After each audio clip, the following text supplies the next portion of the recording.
Is the binomial a factor of the polynomial function? Well, this is giving you a graph instead of an equation. So from this graph, can we see which one of these are factors? Well, the first thing I want to do is, well, let's mark our zeros, because our zeros are where our factors will be. And if I write down those zeros, you don't have to write down the zeros, but if you do, you would see they're -3, 1, and 2. Those are my 3 zeros. Then I go, okay, which of these would get these as zeros? Well, look at this one. Well, would this, when I plug in, create a 0? When I plug in that, does it create a 0?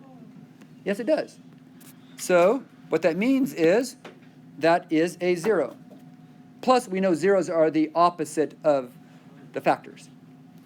Okay, next. If I plug any of these in here, will I get 0?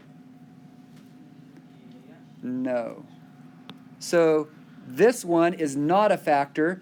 Also, isn't the opposite of that supposed to be the 0? The opposite of 2 is -2, and -2 is not a 0.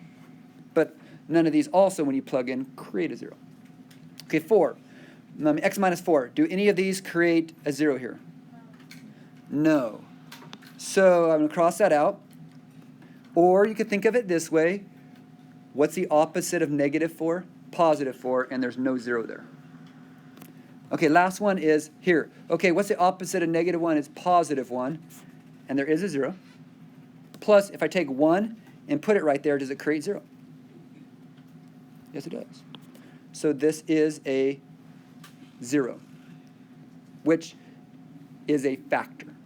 Factors create zeros. Now, one of the zeros isn't listed. What would be that third 0 that we missed? Well, didn't we miss this one right here? So what would that be as a factor? Let me just write that down. Well, it's a 2, so wouldn't that be x minus 2 be yet another factor if I wanted to list it? Wouldn't this take care of that 0? And then we got all 3 zeros, so we got them all. But the question just asked, which are factors? Which factors create zeros? Be careful. There is a difference between the factor and the 0. And zeros are the opposite of factor because they make it equal 0.